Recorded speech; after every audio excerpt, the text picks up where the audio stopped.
राधे राधे दोस्तों, आज हम शिव पुराण का पाठ शुरू करते हैं। शुरू करने से पहले मेरी आप सबसे विनती है कि मेरे चैनल को सब्सक्राइब, लाइक और शेयर करना ना भूलें, ताकि हम आपके लिए अच्छी अच्छी कथाएं और पुराणे ला सकें।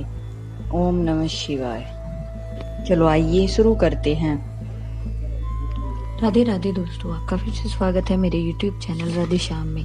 आज हम आपको देवी के द्वारा सेना और सेनापति सहित शुंभ और निशुंभ का संहार सुनाते हैं। हाथियों के मस्तक पर पैर रखते हुए आकाश मार्ग से पक्षियों की भांति उड़ जाते थे। शत्रुओं की ऐसी सेना का आक्रमण करती देख जगदम्बे ने अपने धनुष पर प्रचंडा चढ़ाया। साथ ही शत्रुओं को हतोत्साह करने वाले घंटे को भी बजाया। यह देख सिंह भी अपनी गर्दन और मस्तक के केसों को कपाता हुआ जोर जोर से गर्जना करने लगा। उस समय हिमालय पर्वत पर खड़ी हुई रमणीय आभूषणों और अस्त्रों से सुशोभित शिवा देवी की ओर देखकर निशुंभ विशालिनी रमणियों के मनोभाव को समझाने में निपुण पुरुष की भांति सरस वाणी में बोला, महेश्वरी, तुम जैसी सुंदरियों के रमणीय शरीर पर मालती के फूल का एक दल भी डाल दिया जाए तो वह व्यथा उत्पन्न कर देता है। ऐसा मनोहर शरीर से तुम विकराल युद्ध का विस्तार कैसे कर रही हो? यह बात कहकर वह महान असुर चुप हो गया। तब चंडिका देवी ने कहा, मूढ़ असुर, व्यर्थ की बातें क्यों बकता है? युद्ध कर, अन्यथा पाताल को चला जा। यह सुनकर वह महारथी वीर अत्यंत रुष्ट हो समर भूमि में बाणों की अद्भुत वृष्टि करने लगा, मानो बादल जल की धारा बरसा रही हो। उस समय उस रण क्षेत्र में वर्षा ऋतु का आगमन हुआ सा जान पड़ता था। मद से उत्पन्न हुए वह असुर तीखे बाण, शूल, फरसे, भिंदीपाल, परीघ, धनुष, भुसुंडी, प्रास, शरप, शूप्रक्ष तथा बड़ी बड़ी तलवारों से युद्ध करने लगा। काले पर्वतों के समान बड़े बड़े गजराज कुंभ स्थल विदीर्ण हो जाने के कारण सम्रागण के चक्कर में काटने लगे। उनकी पीठ पर फहराती हुई शुंभ निशुंभ की पताकाएं जो उड़ती हुई बलाकाओं बुगलों की पंक्तियों के समान श्वेत दिखाई देती थी, अपने स्थल से खंडित होकर नीचे गिरने लगी। शत विशित शरीर वाले दैत्य पृथ्वी पर गिरकर मछलियों के समान तड़प रहे थे। गर्दन कट जाने के कारण घोड़ों के समूह बड़े भयंकर दिखाई देते थे। कालिका ने कितने ही दैत्यों को मौत के घाट उतार दिया तथा देवी के वाहन सिंह ने अन्य बहुत से असुरों को अपना आहार बना लिया। उस समय दैत्यों के मारे जाने से उस रणभूमि में रक्त की धारा बहने वाली कितनी ही नदियां बह चली। सैनिकों के केश पानी में सेवार की भांति दिखाई देते थे और उनकी चादरें सफेद फैन का भ्रम उत्पन्न करती थी। इस तरह घोर युद्ध होने तथा राक्षसों का महान संहार हो जाने के पश्चात देवी अंबिका ने विष में बुझे हुए तीखे बाणों द्वारा निशुंभ को मारकर धराशाही कर दिया। अपने समीप शक्तिशाली छोटे भाई के मारे जाने पर शुंभ रोष से भर गया और रथ पर बैठकर 8 भुजाओं से युक्त हो महेश्वरी प्रिया अंबिका के पास गया। उसने जोर जोर से शंख बजाया और शत्रुओं का दमन करने वाले धनुष की दुसहस टंकार ध्वनि की तथा देवी का सिंह भी अपने आयालों को हिलाता हुआ दहाड़ने लगा। इन 3 प्रकार की ध्वनियों से आकाश मंडल गूंज उठा।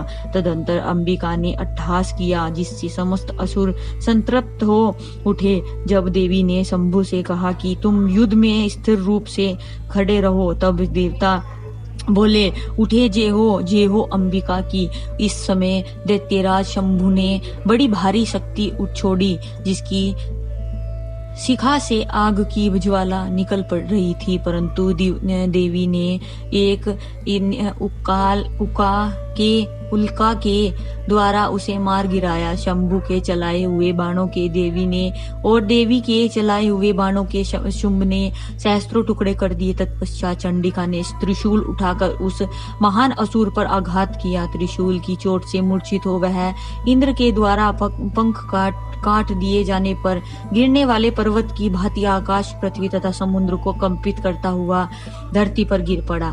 तदंतर शूल के आघात से होने वाली व्यथा को सहकर इस महाबली असुर ने 10,000 बाहें धारण कर ली और देवताओं का भी नाश करने में समर्थ चक्रों द्वारा सिंह सहित महेश्वरी शिवा पर आघात करना आरंभ कर दिया। उनके चलाए हुए चक्रों को खेल खेल में ही विदीर्ण करके देवी ने त्रिशूल उठाया और उस असुर पर आघात प्रहार किया। शिवा के लोक पावन पंकज से मृत्यु को प्राप्त होकर वे दोनों असुर परम पद के भागी हुए। उस महापराक्रमी निशुंभ और भयानक बलशाली शुंभ के मारे जाने पर समस्त दैत्य पाताल में घुस गए। अन्य बहुत से असुरों को काली और सिंह आदि ने खा लिया तथा शेष दैत्य भय से व्याकुल हो 10 दिशाओं में भाग गए। नदियों का जल स्वच्छ हो गया। वे ठीक मार्ग से बहने लगी। मंद मंद वायु बहने लगी जिनका स्पर्श सुखद प्रतीत होता था। आकाश निर्मल हो गया। देवताओं और ब्रह्म ऋषियों ने फिर यज्ञ आरंभ कर दिए इत्यादि। इंद्र आदि सब देवता सुखी हो गए। प्रभु दैत्यराज के वध प्रसंग से युद्ध इस प्रकार पवित्र उमा चरित्र जो श्रद्धा पूर्वक बारंबार श्रवण या पाठ करता है वह इस लोक में देव दुर्लभ भोगों का उपभोग करके परलोक में महामाया के प्रसाद से उमा धाम को जाता है। राजन, इस प्रकार शुंभासुर का संहार करने वाले देवी सरस्वती के चरित्र का वर्णन किया गया है जो साक्षात उमा के अंश से प्रकट हुई है।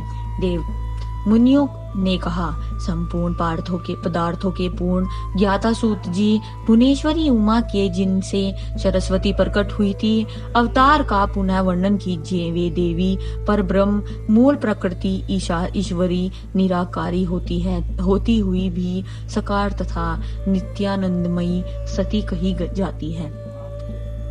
आज की कथा हम यही समाप्त करते हैं। आगे की कथा आपको कल सुनाएंगे जिसमें हम देवताओं का गर्व दूर करने के लिए देव पुंज रूपणी उमा का प्रादुर्भाव, जो हमारी उमा संहिता चल रही है, इसमें हम उमा माता है जो हमारी उमा शक्ति है, भगवती माता, उनके बारे में बता रहे हैं। उनके जो अवतार हैं उनके बारे में हम आपको यहाँ बता रहे हैं। आगे की कथा हम आपको कल सुनाएंगे। ओम नमः शिवाय। हर हर महादेव।